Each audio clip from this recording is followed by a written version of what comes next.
ಮಾಡೋಣ. ಈಗ ಪೂಜ್ಯ ಗುರುಗಳ ಶುಭಾಶೀರ್ವಾದವನ್ನು ಪಡೆಯುವಂತಹ ಸುಸಮಯ. ಪುಸ್ತಕವನ್ನು ಲೋಕಾರ್ಪಣೆಗೊಳಿಸಿದಂತಹ ಪರಮ ಪೂಜ್ಯ ಗುರುತ್ರಯರಿಗೆ, ಮಾನ್ಯ ಮುಖ್ಯಮಂತ್ರಿಗಳಿಗೆ ವಂದನೆಗಳನ್ನು ಹೇಳ್ತಾ ಒಂದು ಭಕ್ತಿಪೂರ್ವಕ ಚಪ್ಪಾಳೆಯೊಂದಿಗೆ ಪೂಜ್ಯ ಗುರುಗಳಲ್ಲಿ ಕೋರ್ಕೊಳ್ತಾ ಇದ್ದೇವೆ. ಶುಭಾಶೀರ್ವಾದವನ್ನು ಮಾಡಬೇಕು ಮತ್ತು ನಾವೆಲ್ಲರೂ ಋಣಿಗಳು ನಮಗೆ ಸುಜ್ಞಾನದ ಹಾದಿಯನ್ನು ತೋರ್ತಾ ಇರೋದಕ್ಕೆ ನಮ್ಮ ದೇವಾಂಗ ಗುರುಗಳಿಗೆ ದಯಮಾಡಿ ಆಶೀರ್ವಾದವನ್ನು ಮಾಡಬೇಕು, ಆಶೀರ್ವಚನದ ಮುಖೇನ ಅಂತ ಕೋರ್ತಾ ಇದ್ದೇವೆ. ಪೋಡಿಯಂ. ಹರಿ ಓಂ ತತ್ಸತ್. ಪರಬ್ರಹ್ಮಣೇ ನಮಃ. ಸರ್ವಮಂಗಳ ಮಾಂಗಲ್ಯೆ ಶಿವೆ ಸರ್ವಾರ್ಥ ಸಾಧಿಕೆ ಶರಣ್ಯೆ ತ್ರಯಂಬಕೆ ಗೌರಿ ನಾರಾಯಣಿ ನಮೋಸ್ತುತೆ. ತಾಯಿ ಶಂಕರಿಯಲ್ಲಿ ಪೊಡಮಟ್ಟು. ಜೈ ದೇವಾಂಗ, ಜೈ ದೇವಾಂಗ.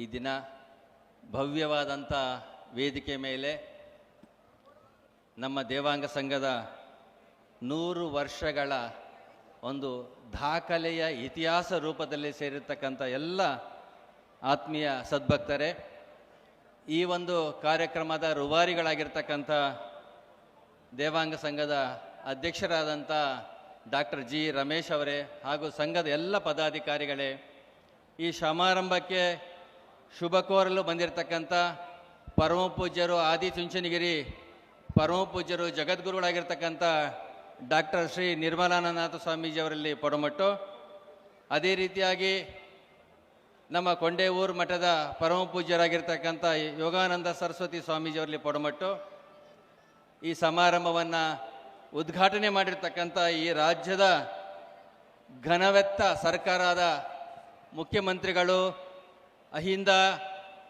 ಜನಾಂಗದ ಮುಖ್ಯಮಂತ್ರಿಗಳು, ಹಿಂದುಳಿದ ವರ್ಗದ ನಾಯಕರು, ಜನನಾಯಕರಾಗಿರ್ತಕ್ಕಂಥ ಸನ್ಮಾನ್ಯ ಸಿದ್ದರಾಮಯ್ಯ ಸಾಹೇಬ್ರವರೇ, ಹಾಗೂ ಈ ಒಂದು ವೇದಿಕೆಯನ್ನು ಹಂಚಿಕೊಂಡಿರ್ತಕ್ಕಂಥ ನಮ್ಮ ದೇವಾಂಗ ಸಮಾಜದ ಬೇರೆ ಬೇರೆ ರಾಜ್ಯದಿಂದ ಬಂದಿರತಕ್ಕಂಥ ಎಲ್ಲ ದೇವಾಂಗ ಸಮಾಜದ ಯಾವತ್ತೂ ಹಿರಿಯರೇ, ವೇದಿಕೆ ಮೇಲಿರ್ತಕ್ಕಂಥ ಎಲ್ಲ ಗೌರವಾನ್ವಿತ ಹಿರಿಯರೇ, ಮಹಾದಾನಿಗಳೇ, ತಾಯಂದಿರೇ, ಯುವಕ ಎಂದರೆ ನಿಜಕ್ಕೂ ಅವಿಸ್ಮರಣೀಯವಾಗಿರ್ತಕ್ಕಂಥ ಒಂದು ಸಮಾರಂಭ ಅಂತ ಹೇಳಲಿಕ್ಕೆ ಇಚ್ಛೆ ಪಡ್ತೀನಲ್ಲ.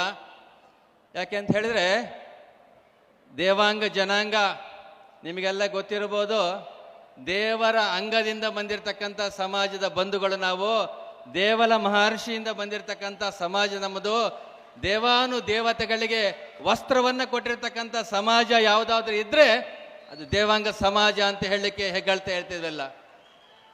ಇಂತಹ ಒಂದು ಅವಿಸ್ಮರಣೀಯವಾಗಿರ್ತಕ್ಕಂಥ ಸಮಾರಂಭ. ಮನುಷ್ಯನಿಗೆ ಒಂದು ಹೊತ್ತು ಊಟ ಇಲ್ಲಂದ್ರೂ ಪರವಾಗಿಲ್ಲ, ಬಟ್ಟೆ ಬಹಳ ಮುಖ್ಯ ಅಂತ ಹೇಳ್ತೀವಿ. ವಸ್ತ್ರ ಇಲ್ಲದಂಥ ಮನುಷ್ಯ ನೋಡ್ಲಿಕ್ಕೆ ಆಗೋದಿಲ್ಲ, ಅಸಹ್ಯ ಆಗಿರುತ್ತೆ. ಹಾಗಾಗಿ ಒಂದು ಹೊತ್ತು ಊಟ ಇಲ್ಲಾಂದ್ರೆ ಕೇಳೋದಿಲ್ಲ, ಹೊಟ್ಟೆಗೆ ಹಿಟ್ಟು ಮುಖ್ಯ, ಹಿಟ್ಟಿಗಿಂತ ಬಟ್ಟೆ ಮುಖ್ಯ ಅಂತ ಹೇಳ್ತಾರೆ. ಅದಕ್ಕೆ ದಾಸರು ಹೇಳ್ತಾರೆ, ರಾಟಿಯಂ ಮೇಟಿ ಮೇಟಿಯಂ ರಾಟಿ, ರಾಟಿ ಮೇಟಿ ನಿಂತೊಡೆ ಜಗದ ಆಟವೇ ನಿಂತಿಹದು ಸರ್ವಜ್ಞ ಅಂತ ಹೇಳ್ತಾನೆಲ್ಲ. ಹಾಗಾಗಿ ಇಂಥ ಪವಿತ್ರವಾದಂಥ ಸಮಾರಂಭದಲ್ಲಿ ನಾವು ಈ ಸಂಘವನ್ನು ಕಟ್ಟಿರ್ತಕ್ಕಂಥ 1924ನೇ ಇಸ್ವಿಯೊಳಗೆ ಪ್ರಾರಂಭಗೊಂಡಿರ್ತಕ್ಕಂಥ ಈ ದೇವಾಂಗ ಸಂಘ ಇವತ್ತು 100 ವರ್ಷಗಳ ಒಂದು ಸಂಭ್ರಮದಲ್ಲಿ ನಾವು ಇದ್ದೀವಿ. ಇವತ್ತಿಗೂ ಸಹ 100 ವರ್ಷ ಕಟ್ಟಿದ್ರು ಸಹ ನೇಕಾರರ ಬಾಳು ಬಹಳ ಹೋಳಾಗಿದೆ ಅನ್ನುವಂಥ ಪರಿಸ್ಥಿತಿಯಲ್ಲಿ ನಾವು ಇದ್ದೀವಲ್ಲ. ಯಾಕೆ ಅಂತ ಹೇಳಿದ್ರೆ, ಮಗ್ಗ ಮಾಡ್ತಕ್ಕಂಥವ್ರು, ಮಗ್ಗ ನೇಯ್ತಕ್ಕಂಥವ್ರು, ಒಂದು ಕಡೆ ಕರೆಂಟಿನ ಸಮಸ್ಯೆ ಇದೆ, ಮತ್ತೊಂದು ಕಡೆ ಕಚ್ಚಾ ವಸ್ತುಗಳ ಸಮಸ್ಯೆ ಇದೆ, ಮತ್ತೊಂದು ಕಡೆ ನಮಗೆ ಮಾರ್ಕೆಟ್ ಅನ್ನುವಂಥದ್ದು ಸರಿಯಾಗಿ ಸಿಗ್ತಾ ಇಲ್ಲ ಅನ್ನುವಂಥದ್ದನ್ನು ನೇಕಾರರ ಗೋಳು ಕೇಳಲಾರದ ಪರಿಸ್ಥಿತಿ ಒಳಗೆ ನಾವು ಇದ್ದೀವಿ ಇವತ್ತಿನ ದಿವಸ. ಹಾಗಾಗಿ ಇವತ್ತು ಘನವೆತ್ತ ಸರ್ಕಾರದವರು ನೇಕಾರರ ಚಿಂತನೆಯನ್ನು ಮಾಡ್ತಕ್ಕಂಥ ಸಂದರ್ಭದಲ್ಲಿ ಈ ಒಂದು ನೇಕಾರರ ಬಾಳು ಹಸನಾಗಬೇಕು, ದೇಶಕ್ಕೆ ಇಡೀ ನಮ್ಮ ವಿಶ್ವಕ್ಕೆ ವಸ್ತ್ರವನ್ನು ಸೂತ್ರವನ್ನು ಕೊಟ್ಟಿರ್ತಕ್ಕಂಥ ಸಮಾಜವನ್ನು ರಕ್ಷಣೆ ಮಾಡಬೇಕಾದಂಥದ್ದು ಸರ್ಕಾರದ ಕೆಲಸ ಅಂತ ಹೇಳಲಿಕ್ಕೆ ಇಚ್ಛೆ ಪಡ್ತೀನಲ್ಲ. ಹಿಂದೆ ರಾಜ ಮಹಾರಾಜರಿದ್ದರು, ಮೈಸೂರು ಮಹಾರಾಜರಿದ್ದರು, ವಿಜಯನಗರ ಸಾಮ್ರಾಜ್ಯ ರಾಜರಿದ್ದರು. ಅವತ್ತಿನ ಕಾಲದಲ್ಲಿ ಕೊಟ್ಟಿರ್ತಕ್ಕಂಥ ಆಶ್ರಯ ಇವತ್ತು ರಾಜಾಶ್ರಯ ಇಲ್ಲ, ಇವತ್ತು ಜನಾಶ್ರಯ ಬೇಕಾಗಿದೆ. ಹಾಗಾಗಿ ಇಂಥ ಒಂದು ಸಮಾಜ ಹರಿದು ಹಂಚಿ ಹೋಗಿರ್ತಕ್ಕಂಥ ಸಮಾಜವನ್ನು ಒಂದುಗೂಡಿಸ್ಬೇಕು. ಸಂಘಟನೆ ಆಗಬೇಕು ಅಂತ ಹೇಳಿ 1924ನೇ ಇಸ್ವಿಯೊಳಗೆ ಪ್ರಾರಂಭವಾಗಿರ್ತಕ್ಕಂಥ ದೇವಾಂಗ ಸಂಘ ಇವತ್ತು ಚಾಚೂ ತಪ್ಪದೆ ಅನೇಕ ವಿದ್ಯಾರ್ಥಿಗಳಿಗೆ ಆಶ್ರಯ ತಾಣವಾಗಿ ಅನ್ನವನ್ನು ಕೊಟ್ಟು ವಸ್ತ್ರವನ್ನು ಕೊಟ್ಟು ಇವತ್ತು ಇಂದಿನಿಂದಲೂ ಸಹ ಸುಮಾರು ಸಾವಿರಾರು ವಿದ್ಯಾರ್ಥಿಗಳಿಗೆ ಬೋಧಕವನ್ನು ಆಶ್ರಯನ ಕೊಟ್ಟಿರ್ತಕ್ಕಂಥ ಸಂಘ ದೇವಾಂಗ ಸಂಘ ಅಂತ ಹೇಳಲಿಕ್ಕೆ ಇಚ್ಛೆ ಪಡ್ತೀನಲ್ಲ. ಇಂಥ ಸಂಘದಲ್ಲಿ ಓದಿರ್ತಕ್ಕಂಥ ಅನೇಕ ಇವತ್ತು ವಿದ್ಯಾರ್ಥಿಗಳು ಇವತ್ತು ಒಳ್ಳೆ ಒಳ್ಳೆ ವಿದ್ಯಾರ್ಥಿ ಜೀವನದಲ್ಲಿ ರೂಪಿಸಿ ಮುಂದೆ ಅವರ ಒಂದು ಭವಿಷ್ಯದಲ್ಲಿ ಅನೇಕ ಸರ್ಕಾರಿ ಅರೆ ಸರ್ಕಾರಿಯಲ್ಲಿ ಕೆಲಸ ಮಾಡಿರ್ತಕ್ಕಂಥದ್ದು ಕಾಣ್ತಾ ಇದ್ದೀವಿ. ಇವತ್ತು ರಮೇಶ್ ಅವರು ನಮ್ಮ ಮುಂದೆ ಜೊತೆಯಲ್ಲಿದ್ದಾರೆ ಅಂತ ಹೇಳಿದರೆ ಅವರ ಒಂದು ಹೊಸದುರ್ಗ ತಾಲೂಕಿನ ಶ್ರೀರಾಮ್ಪುರದ ರಮೇಶ್ ಅವರು ಇವತ್ತು ನಮ್ಮ ಸಮಾಜದಲ್ಲಿ ಒಬ್ಬರು IPS ಆಫೀಸರ್ ಆಗಿ ರಿಟೈರ್ಡ್ ಆಗಿದ್ದಾರೆ ಅಂತ ಹೇಳಿದ್ರೆ ಒಬ್ಬರೇ ಒಬ್ಬರು ಅಂತ ಹೇಳಲಿಕ್ಕೆ ಇಚ್ಛೆ ಪಡ್ತೀನಲ್ಲ. ಅವತ್ತಿನ ಕಾಲ ಕಷ್ಟದಲ್ಲಿ ಇವತ್ತು ಆಶ್ರಯ ಕೊಟ್ಟಿರ್ತಕ್ಕಂಥ ದೇವಾಂಗ ಸಂಘ ಅವತ್ತು ಆಶ್ರಯ ಕೊಡದೇ ಇದ್ದರೆ ಅವರು ಬಹುಶಃ IPS ಆಗ್ತಿದ್ದಿಲ್ಲ, ಪೊಲೀಸ್ ಆಫೀಸರ್ ಆಗ್ತಿದ್ದಿಲ್ಲ. ಅದೇ ರೀತಿಯಾಗಿ ಇವತ್ತು ಅಂಥ ಒಂದು ಸಂಘವನ್ನು ಮಾತೃ ಸಂಘ ಅಂತ ನಾವು ಕರೆದು ಅನೇಕ ಇವತ್ತು ನಮ್ಮ ಗುರುಪೀಠ ಸಹ ಜಾಗೃತಿಗೊಳ್ಳಬೇಕಾದ್ರೆ ಬೆಂಗಳೂರು ದೇವಾಂಗ ಸಂಘ ಅನ್ನುವಂಥದ್ದು ಒಂದು ಹೆಚ್ಚು ಕೇಳ್ತೀವಿ. ಇವತ್ತು ಕಟ್ಟಿರ್ತಕ್ಕಂಥ ಸಮಾಜದವರು ನಮ್ಮ ಮುಂದೆ ಇಲ್ಲ. ಇವತ್ತು ಅವರ ಆತ್ಮಕ್ಕೆ ತೃಪ್ತಿ ಸಿಗುತ್ತೆ, ಅವರ ಆತ್ಮಕ್ಕೆ ಶಾಂತಿ ಸಿಗುತ್ತೆ ಅನ್ನುವಂಥದ್ದನ್ನು ಈ ಸಂದರ್ಭದಲ್ಲಿ ಹೇಳಲಿಕ್ಕೆ ಇಚ್ಛೆ ಪಡ್ತೀನಲ್ಲ. ಹಾಗಾಗಿ ಇವತ್ತು ಒಂದು ಸರ್ಕಾರದಲ್ಲಿ ಪರಮ ಪೂಜ್ಯರಾಗಿರ್ತಕ್ಕಂಥ ನಿರ್ಮಲಾನಂದ ಸ್ವಾಮೀಜಿ ಅವರ ಒಂದು ಮಾರ್ಗದರ್ಶನದಲ್ಲಿ ಇವತ್ತು ನಮ್ಮ ಸರ್ಕಾರದ ಘನವೆತ್ತಿರತಕ್ಕಂಥ ಮುಖ್ಯಮಂತ್ರಿಗಳು ಬಂದಿದ್ದಾರೆ. ಮಾನ್ಯ ಮುಖ್ಯಮಂತ್ರಿಗಳಿಗೆ ನಾನು ಹೇಳೋದು ಒಂದು ನಿವೇದನೆ, ನೇಕಾರ ಸಮುದಾಯಗಳ ನಿವೃತ್ತಿ ಆಗಮ ಆಗಬೇಕು ಅನ್ನುವಂಥದ್ದು ಒಂದು ಎಚ್ಚರಿಕೆ ಹೇಳ್ತಾ ಬರ್ತೀನಿ. ನೇಕಾರ ಸಮುದಾಯಗಳ ನಿಗಮ ಮಂಡಳಿ ಇವತ್ತೆಲ್ಲ ಸಣ್ಣ ಸಣ್ಣ ಸಮಾಜದವರಿಗೆ ನಿಗಮ ಮಂಡಳಿ ಮಾಡಿಕೊಟ್ಟಿದ್ದಾರೆ. ಇವತ್ತು ನೇಕಾರಿಗೆ ಇಲ್ಲ, ಅದನ್ನು ತಾವು ಮಾಡಿಕೊಡಬೇಕು ಅನ್ನುವಂಥದ್ದನ್ನು ಹೇಳಲಿಕ್ಕೆ ಇಚ್ಛೆ ಪಡ್ತೀನಿ. ಅದೇ ರೀತಿಯಾಗಿ ನಮ್ಮ ಒಂದು ನೇಕಾರಲ್ಲಿ ಇರತಕ್ಕಂಥ ವಿದ್ಯುತ್ ಶಕ್ತಿ ತಾವೇನು ₹1 ಮಾಡಿದರೆ ಇವತ್ತು ಎಲ್ಲರಿಗೂ ತಾವು 0% ತಾವು ಮಾಡಿದರೆ ಮನೆಗಳಿಗೆ. ಅದೇ ರೀತಿಯಾಗಿ ನೇಕಾರಿಗೂ ಸಹ ವ್ಯವಹಾರದಲ್ಲಿ ಅವರ ಒಂದು ಮಗ್ಗಕ್ಕೆ 0% ಕೊಡೋದ್ರಿಂದ ಸಮಾಜಕ್ಕೆ ಉತ್ತೇಜನ ಕೊಟ್ಟಂತಾಗತ್ತೆ ಅನ್ನುವಂಥ ಮಾತನ್ನು ಈ ಸಂದರ್ಭದಲ್ಲಿ ಹೇಳಲಿಕ್ಕೆ ಇಚ್ಛೆ ಪಡ್ತೀನಿ. ಅದರ ಜೊತೆಯಲ್ಲಿ ನೇಕಾರರು ನೇಯ್ದಂಥ ಬಟ್ಟೆಯನ್ನು ನಮ್ಮ ಸರ್ಕಾರಿ ಇರ್ತಕ್ಕಂಥ ಹಾಸ್ಪಿಟಲ್ ಆಗಿರ್ಬೋದು, ಸ್ಕೂಲು ಶಾಲಾಗಳಾಗಿರ್ಬೋದು, ಅವರಿಗೆ ವಿತರಣೆ ಮಾಡುವಂಥ ಕೆಲಸವನ್ನು ತಾವು ಮಾಡಿಕೊಡ್ಬೇಕನ್ನುವಂಥ ಮಾತನ್ನು ಈ ಸಂದರ್ಭದಲ್ಲಿ ಹೇಳಲಿಕ್ಕೆ ಇಚ್ಛೆ ಪಡ್ತೀನಲ್ಲ. ಅದೇ ರೀತಿಯಾಗಿ ನಮ್ಮ ಸಮಾಜದಲ್ಲಿ ಹಿಂದುಳಿರ್ತಕ್ಕಂಥ ಸಮಾಜದ ಬಂಧುಗಳಿಗೆ ಇವತ್ತು ಸರಿಯಾಗಿರ್ತಕ್ಕಂಥ ನೆಲೆಗಳು ಇಲ್ಲ.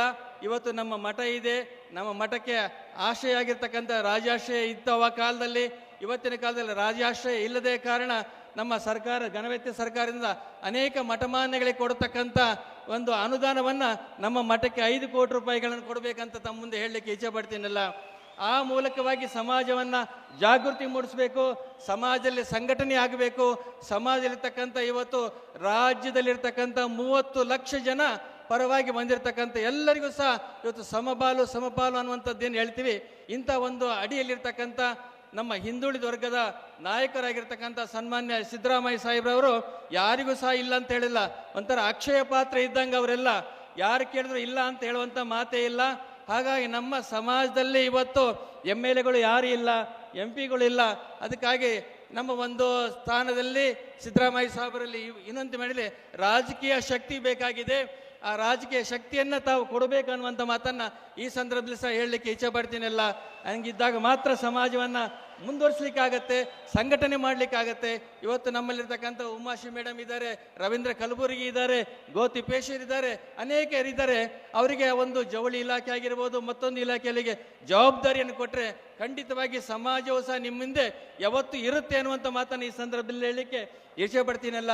ಹಾಗಾಗಿ ಇಂಥ ಒಂದು ಅಪರೂಪವಾಗಿರ್ತಕ್ಕಂಥ 100 ವರ್ಷದ ಒಂದು ಇತಿಹಾಸ ಬರೀತಕ್ಕಂಥ ಸಮಾರಂಭದಲ್ಲಿ ನೀವು ಎಲ್ಲರೂ ಸಹ ಭಾಗಿಯಾಗಿದ್ದೀವಿ. 1924ನೇ ಇಸ್ವಿಯೊಳಗೆ ಅವತ್ತಿನ ಕಾಲದಲ್ಲಿ ಸಮಾಜದ ಬಂಧುಗಳು ₹1, 4 ಆಣೆ 8 ಆಣೆ ಸೇರಿಸಿ ಸಂಘವನ್ನು ಕೊಟ್ಟಿರ್ತಕ್ಕಂಥದ್ದು ನಾವು ಮಾಡ್ತಿದ್ವಿ. ಇವತ್ತು ಸಂಘ ಸ್ಥಿರವಾಗಿ ನಿಂತಿದೆ. ಬೆಂಗಳೂರು ದೇವಾಂಗ ಸಂಘ ಅಭೂತಪೂರ್ವವಾಗಿ ಬೆಳೆದಿದೆ. ಇವತ್ತು ಶಾಲಾ ಕಾಲೇಜ್ ಆಗಿದೆ ಅಂತ ಹೇಳಿದ್ರೆ ಅಷ್ಟಕ್ಕೆ ಸೀಮಿತವಲ್ಲ, ಇಡೀ ರಾಜ್ಯದಲ್ಲಿ ಇನ್ನೂ ಸಂಘಟನೆ ಆಗಬೇಕಾಗಿದೆ. ಹಾಗಾಗಿ ಘನವೆತ್ತ ಸರ್ಕಾರವು ಈ ಸಮಾಜಕ್ಕೆ ಕಣ್ತೆರಿಬೇಕು, ಸಮಾಜಕ್ಕೆ ಬೆಳಕನ್ನು ಕೊಡಬೇಕನ್ನುವಂಥ ಮಾತನ್ನು ಈ ಸಂದರ್ಭದಲ್ಲಿ ಹೇಳ್ತಾ ತಮ್ಮೆಲ್ಲರ ಪರವಾಗಿ ಮಾನ್ಯ ಮುಖ್ಯಮಂತ್ರಿಗಳಲ್ಲಿ ನಿವೇದನೆ ಮಾಡಿ ಈ ಸಮಾಜದ ಬಂಧುಗಳಿಗೆ ಶಕ್ತಿಯನ್ನು ತುಂಬಬೇಕು, ರಾಜಕೀಯ ಶಕ್ತಿಯನ್ನು ಕೊಡಬೇಕು ಅನ್ನುವಂಥ ಮಾತನ್ನ ಈ ಸಂದರ್ಭದಲ್ಲಿ ಹೇಳ್ತಾ ತಮ್ಮೆಲ್ಲರಿಗೂ ಒಳ್ಳೇದಾಗ್ಲಿ ಅಂತೇಳಿ ತುಂಬರಿಂದ ಹಾರೈಸುತ್ತೆ ಎರಡು ಮಾತನ್ನ ಮುಕ್ತಾಯ ಮಾಡ್ತೀವಿ. ಜೈ ದೇವಾಂಗ, ಜೈ ಜೈ ದೇವಾಂಗ. ಗುರು ಬ್ರಹ್ಮ ಗುರುರ್ದೇವೋ ಗುರುರ್ ಸಾಕ್ಷಾತ್ ತಸ್ಮೈ ಶ್ರೀ ತಸ್ಮೈ ಶ್ರೀ. ಪರಮ ಪೂಜ್ಯ ಗುರುಗಳು ಕಳೆದ 30 ವರ್ಷಗಳಿಂದ ನಮಗೆ ದಿವ್ಯ ದೀವಟಿಕೆಯನ್ನ ಹಿಡಿದು ಸುಜ್ಞಾನದ ಎಡೆಗೆ ನಡ್ಕೊಂಡು ಹೋಗ್ತಿದ್ದಾರೆ, ನಮ್ಮನ್ನು ಕರ್ಕೊಂಡು ಹೋಗ್ತಿದ್ದಾರೆ. ದೇವಾಂಗ ಜಗದ್ಗುರು ಶ್ರೀ ಶ್ರೀ ಶ್ರೀ ದಯಾನಂದಪುರಿ ಮಹಾಸ್ವಾಮಿಗಳಿಗೆ ಈಗ ಆಶೀರ್ವಾದವನ್ನ ಮಾಡಬೇಕಾಗಿ ಕೋರ್ಕೊಳ್ತಾ ಇದ್ದೇನೆ. ಈಗ ಶ್ರೀ ನಿತ್ಯಾನಂದ ಯೋಗಾಶ್ರಮ ಕೊಂಡೇವೂರು ಮಠಾಧೀಶರು ಪರಮ ಪೂಜ್ಯ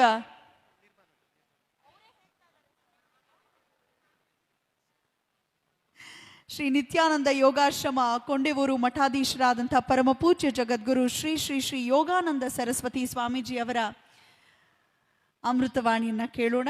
ಗುರುಗಳೇ.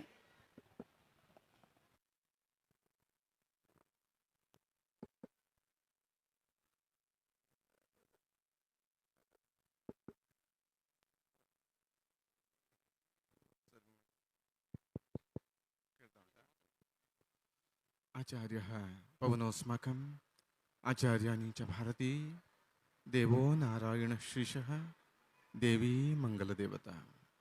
ಶ್ರೀ ಗುರುಭ್ಯೋ ನಮಃ. ಪೂಜ್ಯ ಎರಡು ಅಂದರೆ ಯತಿದ್ವಯರನ್ನು ಅಭಿವಂದಿಸುತ್ತಾ ಕರ್ನಾಟಕ ರಾಜ್ಯದ ಮಾನ್ಯ ಮುಖ್ಯಮಂತ್ರಿಯವರು ಹಾಗೂ ಸಭೆಯ ವೇದಿಕೆಯಲ್ಲಿ ಉಪಸ್ಥಿತರಿರುವಂಥ ಎಲ್ಲ ಗಣ್ಯರನ್ನು ಸ್ಮರಿಸಿ ಸೇರಿರುವಂತಹ ಸಹೃದಯಿಗಳೇ, ಶತಮಾನೋತ್ಸವದ ಸಂಭ್ರಮಕ್ಕೆ ನಾವೆಲ್ಲ ಸಾಕ್ಷಿಯಾಗಿದ್ದೇವೆ. ಇಡೀ ಸಮಾಜದ ಮಾನವನ್ನ ಮುಚ್ಚುವಂತಹ, ವಸ್ತ್ರದ ಕೊಡುಗೆಯನ್ನು ಕೊಡುವಂತಹ ದೊಡ್ಡ ಕಾರ್ಯವನ್ನು ಕೈಗೆತ್ತಿಕೊಂಡು ಕುಲಕಸುಬಾಗಿ ಸಮಾಜದ ಮಾನವನ್ನು ಸಂರಕ್ಷಣೆ ಮಾಡಿದ ಇತಿಹಾಸ ಇರುವಂತಹ ದೇವಾಂಗ ಸಮಾಜದ ಬಲಿಷ್ಠತೆಗಾಗಿ, ಅಖಂಡತೆಗಾಗಿ ಶ್ರಮಿಸುವಂತಹ ಈ ದೇವಾಂಗ ಸಂಘ 100 ವರ್ಷವನ್ನು ಕ್ರಮಿಸ್ತಾ ಇದೆ ಎಂಬಂಥದ್ದು ಬಹಳ ಸಂತೋಷ. ಅರ್ಥಪೂರ್ಣವಾಗಿ ಈ ಕಾರ್ಯಕ್ರಮವನ್ನು ಆಚರಿಸ್ತಾ ಇದ್ದೀರಿ. ಸಾಧಾರಣವಾಗಿ ವ್ಯಕ್ತಿಗಳಿಗೆಲ್ಲ 100 ವರ್ಷ ಅಂದರೆ ವೃದ್ಧಾಪ್ಯ, ಅತಿ ವೃದ್ಧಾಪ್ಯ ಅಂತ ಹೇಳ್ತೇವೆ. ಆದರೆ ಇಂತಹ ಸಂಘ ಸಂಸ್ಥೆಗಳಿಗೆ ಪ್ರಾಯ ಹೆಚ್ಚಾದಾಗೆ ಚಿರ ಯೌವನ ಪ್ರಾಪ್ತಿಯಾಗುತ್ತದೆ ಅಂತ ಲೆಕ್ಕ. 100 ವರ್ಷ ಅಂದರೆ ಇನ್ನು ಮುಂದಿನ ಕಾಲಕ್ಕೆ ದೊಡ್ಡ ಕೊಡುಗೆಯನ್ನು ಕೊಡುವ ಸಾಮರ್ಥ್ಯವನ್ನು ಹೊಂದಿದೆ ಎಂಬಂಥದ್ದು ನಮಗೆ ಅನ್ನಿಸುವಂಥದ್ದು ಮತ್ತು ಸತ್ಯವು. ಎಲ್ಲರೂ ಸಂಘಟಿತರಾದಾಗ ಶಕ್ತಿ ಸಹಜವಾಗಿ ಸಮಾಜದ ಮೇಲೆ ಪರಿಣಾಮವನ್ನು ಬೀರ್ತದೆ. ಹಾಗಾಗಿ ಸಂಘೇ ಶಕ್ತಿ ಕಲೋ ಯುಗೆ, ಎಲ್ಲ ಯುಗದಲ್ಲಿಯೂ ಭಗವಂತ ಅವತರಿಸಿ ಬರುವುದಾದರೆ ಕಲಿಕಾಲದಲ್ಲಿ ನಮ್ಮ ಅವಶ್ಯಕತೆಗಳನ್ನು ಪೂರೈಸಿಕೊಳ್ಬೇಕು ಅಂತಾದರೆ ಸಂಘಟಿತರಾಗಬೇಕು ಎಂಬಂಥದ್ದು. ಹಾಗಾಗಿ ನಾವು ಸಂಘಟಿತರಾಗಬೇಕು. ನಾವು ಮನೆಯಲ್ಲಿ ಗುಡಿಸುವಂತಹ ಪೊರಕೆ ಅದು ಬಿಡಿಯಾಗಿರುವಂಥ ಕಡ್ಡಿ ಇದ್ರೆ ಬೆರಳಲ್ಲಿ ಅದನ್ನು ಕತ್ತರಿಸಬಹುದು. ಅದೇ ಪೊರಕೆಯಾಗಿ ಜೊತೆಯಾಗಿ ಸೇರಿಕೊಂಡ್ರೆ ಅದರಿಂದ ಕತ್ತರಿಸಲಿಕ್ಕೆ ಸಾಧ್ಯವಿಲ್ಲ. ಹಾಗೆ ನಾವೆಲ್ಲ ಸಂಘಟಿತರಾಗಿ ಸಮಾಜದಲ್ಲಿ ಮುಂದೆ ಬರಬೇಕು. ಒಂದು ಮಗ್ಗದಲ್ಲಿ ನಾವು ನೂಲನ್ನು ವಸ್ತ್ರವನ್ನಾಗಿ ಮಾಡ್ತೇವೆ. ನೂಲು ಅದು ಹತ್ತಿಯಾಗಿರುವಾಗ ಅತ್ಯಂತ ದುರ್ಬಲ, ನೂಲಾದ ಕೂಡಲೇ ಸ್ವಲ್ಪ ಶಕ್ತಿ ಬರ್ತದೆ. ಆದರೆ ಅದೇ ನೂಲು ಬಟ್ಟೆಯಾದರೆ ಅದನ್ನು ಕೈಯಲ್ಲಿ ಕತ್ತರಿಸಲಿಕ್ಕೆ ಸುಲಭವಲ್ಲ, ಕತ್ತರಿಯೇ ಬೇಕಾಗುತ್ತದೆ. ಅದೇ ವಸ್ತ್ರ ಒಳ್ಳೆ ಕೊಸುರಿ ಕೆಲಸಗಳಿಂದ ಚಂದವಾಗಿ ಕಂಡ್ರೆ ಆಕರ್ಷಣೀಯವಾಗಿರ್ತದೆ.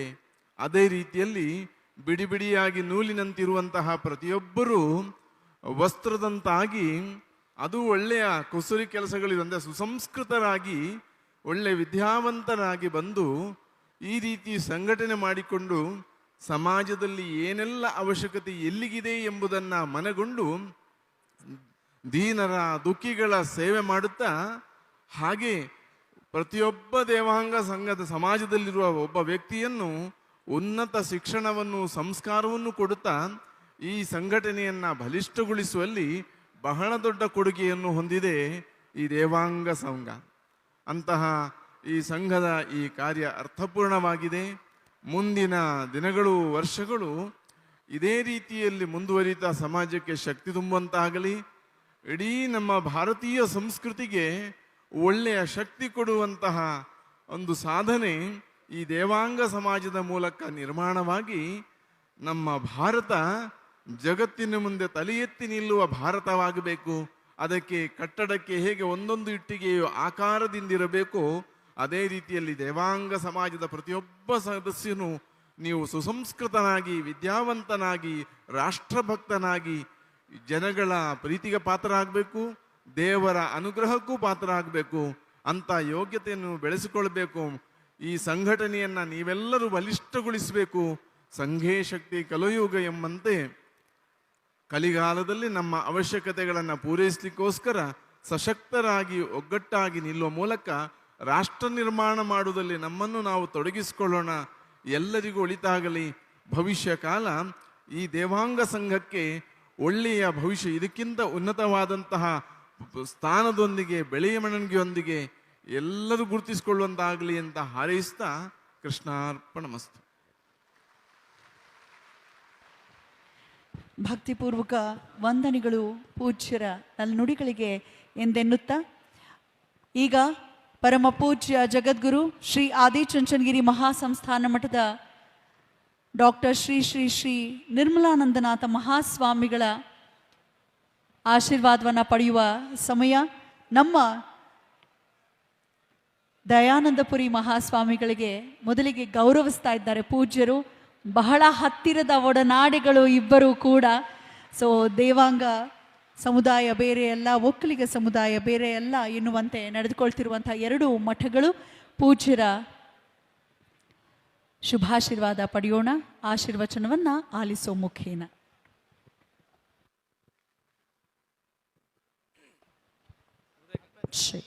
ಜೈ ಶ್ರೀ ಗುರುದೇವ್.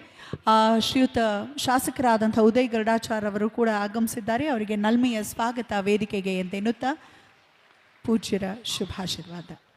ಹರಿ ಓಂ ತತ್ಸತ್. ಬ್ರಹ್ಮಾನಂದಂ ಪರಮಸುಖದಂ ಕೇವಲಂ ಜ್ಞಾನಮೂರ್ತಿಂ ದ್ವಂದ್ವಾತೀತಂ ಗಗನ ಸದೃಶಂ ತತ್ವಮಸ್ಯಾದಿಲಕ್ಷ್ಯಂ ಏಕಂ ನಿತ್ಯಂ ವಿಮಲಂ ಅಚಲಂ ಸರ್ವಧಿ ಸಾಕ್ಷಿಭೂತಂ ಭಾವಾತೀತಂ ತ್ರಿಗುಣರಹಿತಂ ಸದ್ಗುರುಂ ತಂ ನಮಾಮಿ. ಶ್ರೀ ವಿದ್ಯಾಂ ಜಗತಾಂ ಧಾತ್ರಿಂ ಸರ್ಗಸ್ಥಿತಿಲಯೇಶ್ವರಿಂ ನಮಾಮಿ ಲಲಿತಾಂ ನಿತ್ಯಾ ಮಹಾತ್ರಿಪುರಸುಂದರಿ.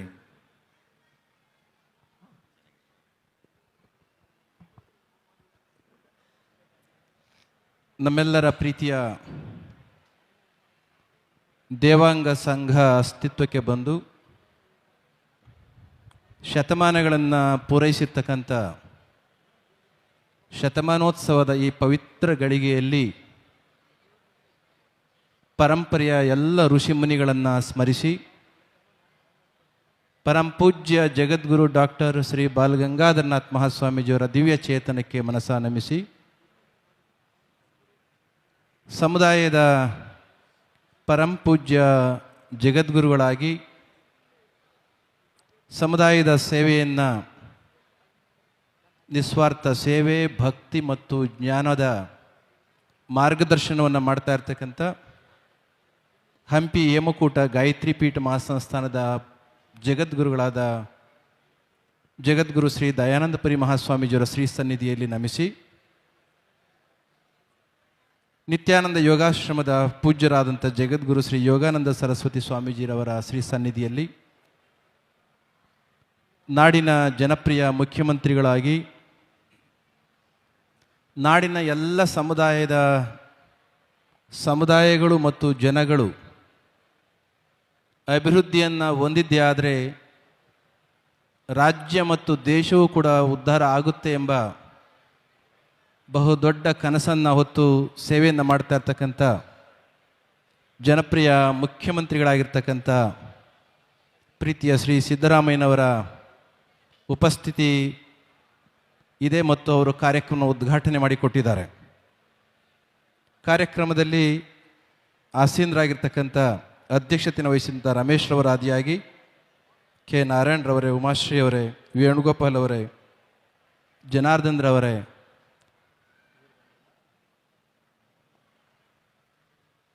ಉದಯ್ ಗರುಡಾಚಾರ್ಯವರೇ ಮತ್ತು ವೇದಿಕೆಯಲ್ಲಿರ್ತಕ್ಕಂಥ ಎಲ್ಲ ಮಹನೀಯರೇ, ಇದೊಂದು ಬಹಳ ವಿಶೇಷವಾದ ಕಾರ್ಯಕ್ರಮ. ಇಂದು ಕ್ಷೇತ್ರ ಆದಿಚುಂಚನಗಿರಿಯಲ್ಲಿ ಭಾನುವಾರದ ಕಾರ್ಯಕ್ರಮ. ಸುಮಾರು 1,00,000 ಜನ ಭಕ್ತರು ಬೆಳಗಿನಿಂದ ಸಂಜೆವರೆಗೂ ಕೂಡ ಬಂದು ಹೋಗ್ತಾರೆ. ಆದರೆ ಸಾಮಾನ್ಯವಾಗಿ ದೇವಾಂಗ ಸಮುದಾಯದ ಯಾವುದೇ ಕಾರ್ಯಕ್ರಮಗಳು ನಡೆದ ಸಂದರ್ಭದಲ್ಲಿ ಆದಿಚುಂಚನಗಿರಿ ಮಠದ ಭಾಗವಹಿಸುವಿಕೆ ಸದಾ ಇದ್ದೇ ಇರುತ್ತೆ. ಕಾರಣ ದೇವಾಂಗ ಸಮುದಾಯಕ್ಕೂ ಮತ್ತು ಆದಿಚುಂಚನಗಿರಿ ಮಹಾಸಂಸ್ಥಾನ ಮಠಕ್ಕೂ ಅವಿನಾಭಾವ ಸಂಬಂಧ. ಇತ್ತೀಚಿನ ದಶಕಗಳಲ್ಲಿ ಸಮುದಾಯದ ಜಗದ್ಗುರುಗಳಾಗಿರ್ತಕ್ಕಂಥ ದಯಾನಂದಪುರಿ ಮಹಾಸ್ವಾಮೀಜಿಯವರ ಬಾಂಧವ್ಯ ಒಂದು ಕಡೆ ಆದದ್ದೇ ಆದರೆ, ಕೊನೆಯ ಪಕ್ಷ 1 ಶತಮಾನದಿಂದಲೂ ಕೂಡ ಚುಂಚನಗಿರಿಯ ಮಠಕ್ಕೆ ದೇವಾಂಗ ಸಮುದಾಯದ ಭಕ್ತಿ ಸಮರ್ಪಣೆ ಸದಾ ನಿರಂತರವಾಗಿರ್ತಕ್ಕಂಥದ್ದು. 74ರ ಸುಮಾರಿಗೆ ಪೂಜ್ಯ ಗುರು ಡಾಕ್ಟರ್ ಬಾಲ್ ಗಂಗಾಧರನಾಥ್ ಮಹಾಸ್ವಾಮೀಜಿಯವರು 71ನೇ ಜಗದ್ಗುರುಗಳಾಗಿ ಬಂದಾಗ ಮಠದಲ್ಲಿ ಯಾವ ಸ್ಥಿತಿ ಇತ್ತು ಅಂತ ಸರ್ವರಿಗೂ ಕೂಡ ಗೊತ್ತು. ಆದಿಚುಂಚನಗಿರಿ ಮಹಾಸಂಸ್ಥಾನ ಮಠಕ್ಕೆ ಮೊದಲ ಸಮುದಾಯ ಭವನವನ್ನು, ಸಾಂಸ್ಕೃತಿಕ ಭವನವನ್ನು ಕಟ್ಟಿ ಬೆಳೆಸಿದ ಕೀರ್ತಿ ಕೂಡ ದೇವಾಂಗ ಸಮುದಾಯಕ್ಕೆ, ಸಂಘಕ್ಕೆ ಹೋಗುತ್ತೆ. ಈ ಒಂದು ಕಾರಣಕ್ಕೆ 2 ಸಮುದಾಯಗಳ ಮಧ್ಯದಲ್ಲಿ, 2 ಮಠಗಳ ಮಧ್ಯದಲ್ಲಿ ಅವಿನಾಭಾವ ಒಂದು ಸಂಬಂಧ. ಇಂತಹ ಹೊತ್ತಿನಲ್ಲಿ ಸಮುದಾಯದ ಇತಿಹಾಸವನ್ನು ಪೂಜ್ಯ ಸ್ವಾಮೀಜಿಯವರು ಹೇಳಿದರು, ನೀವು ಕೂಡ ಕೇಳ್ಕೊಂಡಿದ್ದೀರಿ. ಒಂದು ಮಾತು ಮಾನ್ಯ ಮುಖ್ಯಮಂತ್ರಿಗಳು ಮಾತನಾಡಬೇಕಾಗಿದೆ, ಅವರ ಮಾತುಗಳನ್ನು ನಾವೆಲ್ಲರೂ ಕೂಡ ಕೇಳಬೇಕಾಗಿದೆ. ಸ್ವಾಮಿ ವಿವೇಕಾನಂದರು ಅಮೇರಿಕಕ್ಕೆ ಹೋಗಿ ವಾಪಸ್ ಬಂದಾಗ ಎಲ್ಲರೂ ಕೂಡ ಕೇಳ್ತಾರೆ, ಅಮೇರಿಕ ದೇಶದಲ್ಲಿ ನೀವು ಕಂಡದ್ದು ಏನು? ಆ ದೇಶ ಬಹಳಷ್ಟು ಉದ್ಧಾರ ಆಗಿದೆ, ಡೆವಲಪ್ ಆಗಿದೆ, ಪ್ರಾಸ್ಪರಿಟಿ ಇದೆ, ಇಲ್ಲಿ ಏನು ಕೊರತೆ ಇದೆ ಅಂತ ಕೇಳಿದಾಗ ಸ್ವಾಮಿ ವಿವೇಕಾನಂದರು ಹೇಳಿದರು, ಹೇಳಲಿಕ್ಕೆ ಬಹಳ ಇದೆ, ಆದರೆ ಆ ದೇಶದ ಉದ್ಧಾರಕ್ಕೆ ಬಹುಮುಖ್ಯವಾಗಿರ್ತಕ್ಕಂಥ 2 ಘಟನೆಗಳು. ಒಂದು, ಆ ದೇಶದಲ್ಲಿ ಇರ್ತಕ್ಕಂಥ ಸಂಘಟನೆ, ವ್ಯಕ್ತಿಗಳ ಮಧ್ಯದಲ್ಲಿ, ಸಮುದಾಯಗಳ ಮಧ್ಯದಲ್ಲಿ, ಧರ್ಮಗಳ ಮಧ್ಯದಲ್ಲಿ ಇರ್ತಕ್ಕಂಥ ಸಂಘಟನಾ ಶಕ್ತಿ ಆ ದೇಶದ ಉದ್ಧಾರಕ್ಕೆ ಒಂದು ಕಾರಣ ಆಯಿತು ಅಂತಂದರೆ, ನಮ್ಮ ದೇಶದಲ್ಲಿ ತಾಯಂದಿರನ್ನು ದೇವಿಯ ಸ್ವರೂಪವಾಗಿ ನೋಡಿ ಅವರೆಲ್ಲರನ್ನು ಕೂಡ ಅಡುಗೆ ಮನೆಗೆ ಕೂಡಾಕ್ಬಿಟ್ಟಿದ್ದೇವೆ. ಭವತಾರಿಣಿಯರು, ದುರ್ಗಿಯರು ಅಂತ ಹೇಳಿ ಪೂಜಿಸ್ತೇವೆ, ಆದರೆ ಅವರನ್ನು ದೇಶ ಕಟ್ಟುವ ಕಾಯಕಕ್ಕೆ ತೊಡಗಿಸ್ತಾ ಇಲ್ಲ. ಒಂದು ಕಡೆ ಸಂಘಟನಾ ಶಕ್ತಿ, ಮತ್ತೊಂದು ಕಡೆ ಆ ದೇಶದಲ್ಲಿ ತಾಯಂದಿರು ದೇಶ ಕಟ್ಟುವ ಕಾಯಕದಲ್ಲಿ ಕೂಡ ಅವ್ರನ್ನ ತೊಡಗಿಸಿರ್ತಕ್ಕಂಥದ್ದು. ಈ 2 ಕಾರ್ಯ ನಮ್ಮ ದೇಶದಲ್ಲಿ ಎಲ್ಲಿವರೆಗೂ ಕೂಡ ಆಗೋದಿಲ್ವೋ ಅಲ್ಲಿವರೆಗೂ ನಮ್ಮ ದೇಶ ಉದ್ಧಾರ ಆಗೋದಿಲ್ಲ. ಅದಕ್ಕೆ ಸಂಘಟನಾ ಶಕ್ತಿ ಈ ಕಲಿಯುಗದ, ಈ ಭಾಗದ, ಈ ಸಂದರ್ಭದ ಒಂದು ಬಹು ಮುಖ್ಯವಾಗಿರ್ತಕ್ಕಂಥ ಆಯ್ಕೆ ಅಂತ ಸ್ವಾಮಿ ವಿವೇಕಾನಂದರು ಹೇಳಿದರು. ಅದೇ ಕಾಲಘಟ್ಟದಲ್ಲಿ ಸ್ವಾಮಿ ವಿವೇಕಾನಂದರಿಂದ ಪ್ರೇರೇಪಿತರಾದಂತಹವರು ನಾರಾಯಣ ಗುರುಗಳನ್ನು, ಆನಂತರದಲ್ಲಿ ಗುರುಗಳನ್ನು ಮಾಡಿದ್ದು ನಿಮಗೆ ಗೊತ್ತಿದೆ ಆ ಸಮುದಾಯಗಳಿಗೆ. ಅದೇ ಹೊತ್ತಿನಲ್ಲಿ KH ರಾಮಯ್ಯನವರು ಅಂತ ಅಮೆರಿಕದ ಚೆನ್ನೈನಲ್ಲಿ ಕಲಿಬೇಕಾದಾಗ ಅವರಿಗೂ ಅದೇ ಬೋಧನೆಯನ್ನು ಮಾಡಿದರು. ನೇರವಾಗಿ ದೇಶವನ್ನು ಕಟ್ಟುವ ಕಾಯಕವನ್ನು ಯಾರೂ ಮಾಡಲಿಕ್ಕೆ ಆಗೋದಿಲ್ಲ. ಪ್ರಾರಂಭಿಕ ಹಂತದಲ್ಲಿ ಪ್ರಜೆ ಉದ್ಧಾರ ಆಗದ ಹೊರತು, ಸಮುದಾಯಗಳು ಉದ್ಧಾರ ಆಗದ ಹೊರತು ದೇಶ ತಾನಾಗಿ ಉದ್ಧಾರ ಆಗೋದಿಲ್ಲ. ಪ್ರಜೆಗಳಿಂದ ಕೂಡಿದ, ಸಮುದಾಯಗಳಿಂದ ಕೂಡಿದ ದೇಶ. ಅದಕ್ಕಾಗಿ ಎಲ್ಲ ಸಂಘಗಳು ಅಸ್ತಿತ್ವಕ್ಕೆ ಅಂದು ಬಂದದ್ದು, ಒಕ್ಕಲಿಗರ ಸಂಘ ಇರ್ಬೋದು, ದೇವಾಂಗ ಸಂಘ ಇರ್ಬೋದು, ಎಲ್ಲ ಸಂಘಗಳು ಕೂಡ ಅಸ್ತಿತ್ವಕ್ಕೆ ಬಂದು ಸಂಘಗಳ ಉದ್ಧಾರದ ಮುಖಾಂತರ, ಸಮುದಾಯಗಳ ಉದ್ಧಾರದ ಮುಖಾಂತರ ದೇಶದ ಉದ್ಧಾರ ಎಂಬ ಒಂದು ಭಾವನೆ ಬಂದಂತಹದ್ದು. ಅದಕ್ಕೆ ಪೂರಕವಾಗಿ 1924ರಲ್ಲಿ ನಮ್ಮ ದೇವಾಂಗ ಸಂಘವು ಕೂಡ ಅಸ್ತಿತ್ವಕ್ಕೆ ಬಂದು ಹಲವಾರು ರೀತಿಯಲ್ಲಿ ಸಮುದಾಯವನ್ನು ಕಟ್ಟುವ ಕಾಯಕವನ್ನು ಮಾಡ್ತಾ ಬಂದಿದೆ. ಅಂತಹ ಒಂದು ಸಮುದಾಯ ಸಂಘಟನೆ ಆದದ್ದಕ್ಕೆ ತುಂಬ ಸಂತೋಷ ಇದೆ. ಪೂಜ್ಯ ಸ್ವಾಮೀಜಿಯವರು ಮಾತನಾಡ್ತಾ ಹೇಳ್ತಿದ್ರು, ದೇವರಿಗೂ ಕೂಡ ಜಗತ್ತಿನ ಜನಗಳಿಗೂ ಕೂಡ ಬಟ್ಟೆಯನ್ನು ಹೊಲಿದು ಕೊಟ್ಟು ಸೇವೆಯನ್ನು ಮಾಡಿದಂಥ ಸಮುದಾಯ ನಮ್ಮ ದೇವಾಂಗ ಸಮುದಾಯ. ದೇವಾಂಗ ಸಮುದಾಯದಲ್ಲಿ ನಾವು ತುಂಬ ಸನಿಹದಿಂದ ಕಾಣ್ತಕ್ಕಂಥದ್ದು ಸೆಲ್ಫ್ಲೆಸ್ ಸರ್ವಿಸ್, ನಿಸ್ವಾರ್ಥವಾಗಿರ್ತಕ್ಕಂಥ ಸೇವೆ. ಕೈಯಲ್ಲಿ ಕಾಯಕ, ಮನಸ್ಸಿನಲ್ಲಿ ಭಕ್ತಿ, ಹೃದಯದಲ್ಲಿ ಅನುಕಂಪ, ಈ ಮೂರರ ಸಂಗಮ ನಮ್ಮ ದೇವಾಂಗ ಸಂಗಮ, ದೇವಾಂಗ ಸಮುದಾಯ ಅಂತಕ್ಕಂಥದ್ದನ್ನು ನಾವು ಮರೆಯುವಾಗಿಲ್ಲ. ಪೂಜ್ಯರು ಹೇಳ್ತಾ ಇದ್ದದ್ದು ಮಾತು, ಒಂದೊಂದು ಕಡ್ಡಿ ಒಂದೊಂದು ನೂಲು, ಅದನ್ನು ಈಸಿಯಾಗಿ ಕಿತ್ತಾಕ್ಬಿಡ್ಬೋದು, ಈಸಿಯಾಗಿ ಮುರಿಬಹುದು.